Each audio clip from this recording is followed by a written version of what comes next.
Maine Realtor Andy Mooers. Thanks an awful lot for stopping by the Maine Real Estate Channel. What are we going to talk about today? Because I know you're busy. Buying a house, selling a house in Maine. There's things that both buyers and sellers need to know.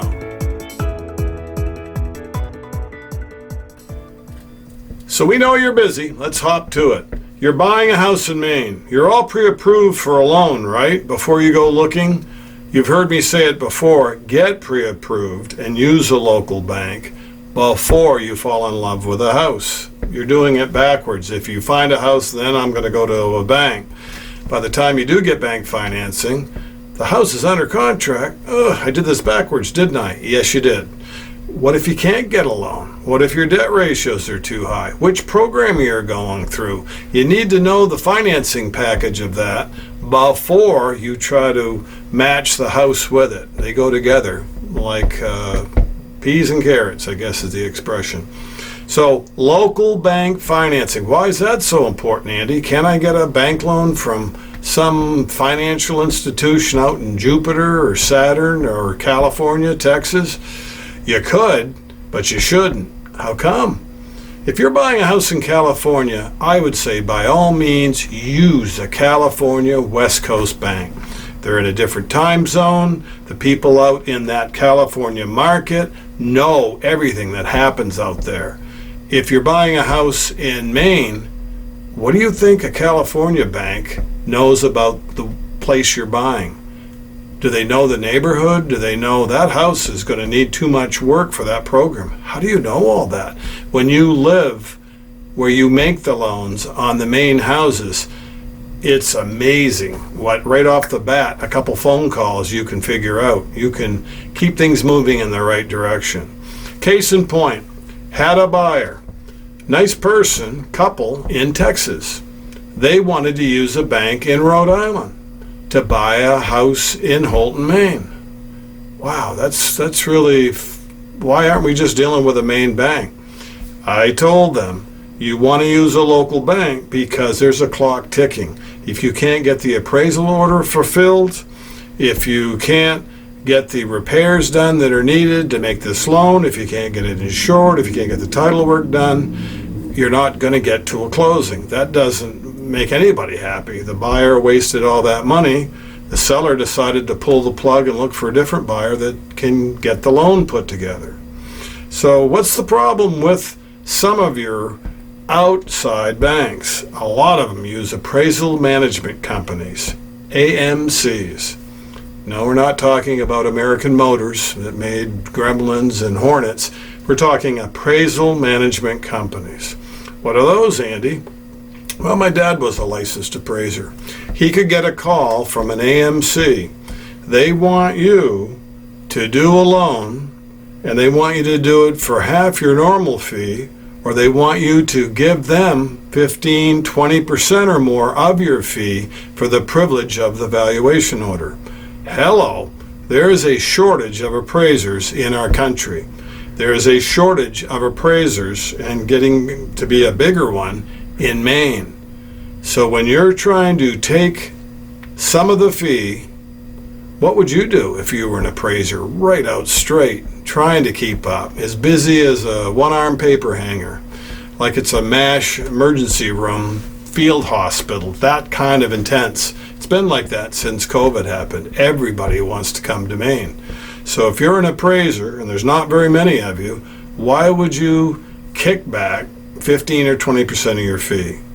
But that's not the real reason why those appraisal orders go unfulfilled week after week after week. They can't get anybody to take them. The bigger reason is if I take on that appraisal and I do the appraisal where I have 3 comps, the solds, 3 comparable listings, and I know the area and I made adjustments on everything, what do you mean it got kicked back? They want all of the comps to be from the same street location? Oh, you're thinking California where there's 300 lot subdivisions, or down in Rhode Island where you have hundreds and hundreds of houses to pick from because you've got millions and millions of people. Change it all over to small, rural Maine. Think Hooterville, think Mayberry, Think only so many properties have sold in the last 6 months to a year like the particular house you're buying. You do the best you can with what you got to work with. The Maine-based bank understands Maine. They know that what if that comp was an extra 2 or 3 weeks older than a year old? What if it's 20 miles up the road, a little bit outside that market area? They understand that, and they know where the property is, so they're more flexible. It's a lot like David versus Goliath. When you call the local bank, you can get right through to the branch manager, the person that's making the loan, the person that drives by that property you're trying to get financed every day. They know who used to own it. They have local expertise. They have history in the local area because they live, work, and play here. That bank in California, Rhode Island, Texas does not. It makes a big difference. From my angle, I want that loan to go through. I don't want a buyer and seller going, what's taking so long? What's holding this loan up? I don't want to say I don't know. With a local bank, heck, I've got one right next door to me. I can go next door and ask Annette, what are we waiting on this loan? Do you have everything you need? Is there anything you're waiting for from the buyer, from me, from the seller? I can get it for you in the next 20 minutes. If I call an 800 number in North Carolina, no one calls back. I send an email too, no response, or an auto response. I have to call again tomorrow. And then now days are flying by, and my house is under contract, but nothing's happening, or what is happening? Buyers and sellers want to know. I have to call and call and call, and when I finally get someone, like I had one of these in North Carolina, what do you need? I'm trying to find out, is there an appraisal order been made or fulfilled, accepted, for this property on 123 Morning Glory Circle? I don't know. What's your number? I'll call you back. They don't call back. Day goes by, another day. I call again, get a different person. What do you need? Trying to figure out if the appraisal order has been placed. When are they going to do the appraisal on this property up in Holton, Maine? Where is it? Holton, Maine. Well, I don't know. I don't do that part of the country. You're going to have to call back. Can you transfer my call or tell me who I'm going to call? Nope. Okay, thanks for your time and being on hold for about 20 minutes or a half an hour. Not the best use of our time either. So what happens on that one in North Carolina is we get a call back from someone that said, it's the Acme Appraisal Services. I said, Acme, like Wile E. Coyote and the Roadrunner? Yep, that's like the same one. Okay, didn't even know they existed in Bangor. I call Bangor, then I find out we don't do Aroostook County. Ooh, back to North Carolina again. That loan did not get to a closing. The last one we did with the banker in Rhode Island, that one didn't get to a closing because they could not get an appraiser to take the order, because the AMC wanted money back or wouldn't approve what they charge. And the bigger reason is the appraisers are all scared of taking those on because they keep getting kickback, and they just never get to a closing. They can make better use of their time when they get a call from Machias Savings, Katahdin, Holton Federal Credit Union, Bangor Savings. When they hear from those guys, they know how they all operate, and they understand we all live in Maine, and they either deny the loan or make the loan, and it doesn't take 6 weeks to 8 weeks.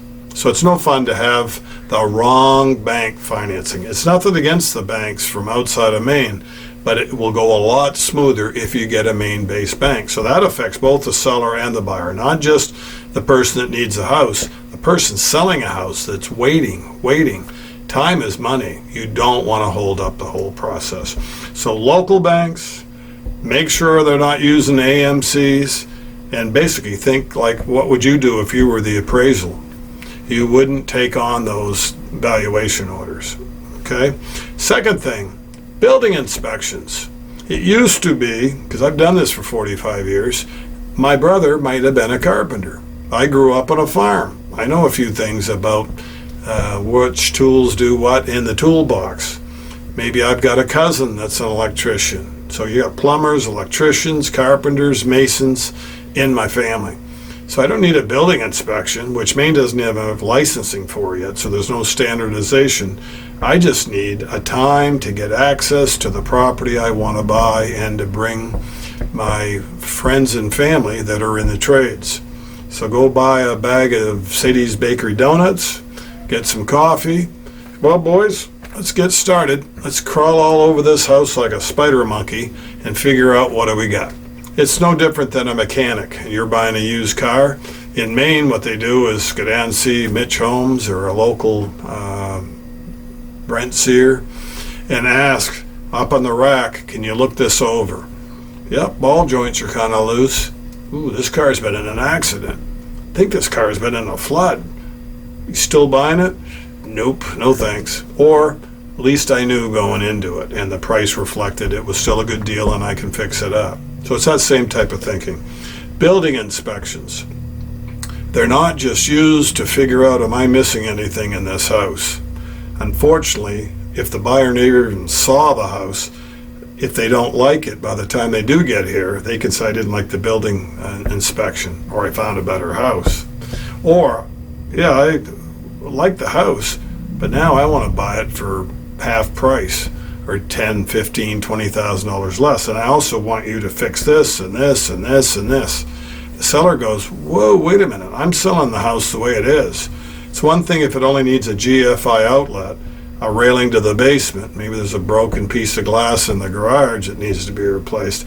But what did you expect for the $80,000, $120,000, $24,900? You're not gonna get a $250,000, $500,000 house. So sometimes it's the expectations aren't there, but it's also that a home inspection can be used as a club. Again, the same thing as that happens when your house is off the market for months and then it comes back online for sale. It sends a signal something's wrong with the house.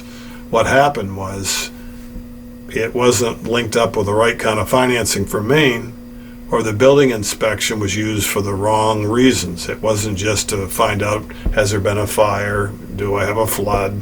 How old is the roof? And the once over. So local financing, can't preach that enough. I'm just trying to save you some time and money and aggravation. 2, building inspections, go into them, have them done and decide, am I still buying this house or not? Don't try to tie the person up for 21 days or more and then keep going back and forth trying to chisel the price. They're going to pull the plug. Decide whether that building inspection makes a difference or not, and whether I even want to buy the house or not going into it. And there's a way to do that rather than just think I'm going to tie the seller up. Sellers don't want to be tied up. They're not going to be tied up. They're smarter than that. I think buyers and sellers are both smarter than a lot of times real estate agents give them credit. They're spending a lot of money.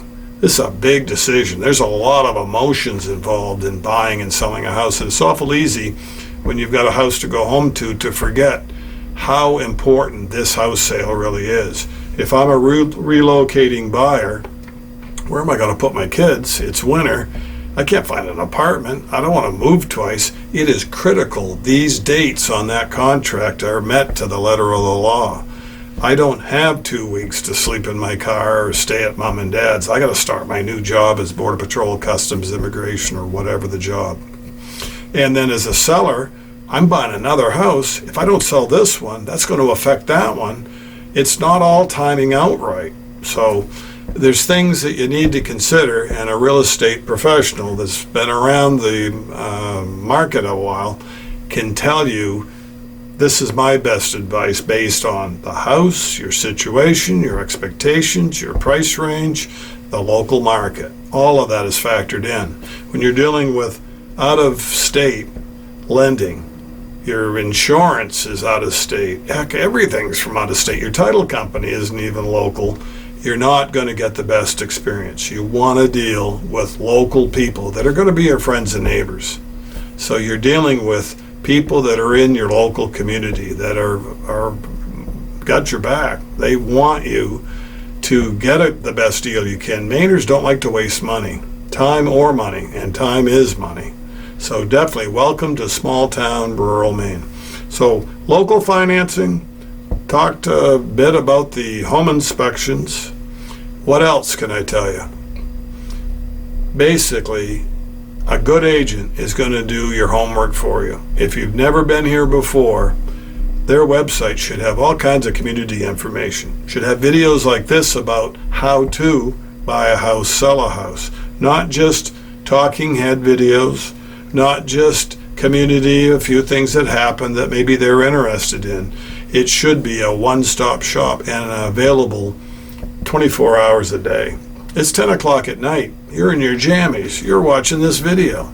You may not be buying a house today. You may never buy a house, but you're watching for some reason. You've thought about maybe relocating to Maine. You're doing your homework. These aren't highly entertaining videos, but they're hopefully worthwhile information-wise. And they are totally about real estate and why people move to Maine. What are the motivations? There's people involved here. So definitely make sure the website, don't get your information from Zillows or Realtor.com. Make sure it's local, valuable information, not just something that was chat GPT'd or from a Google search. That's all the same old stuff regurgitated.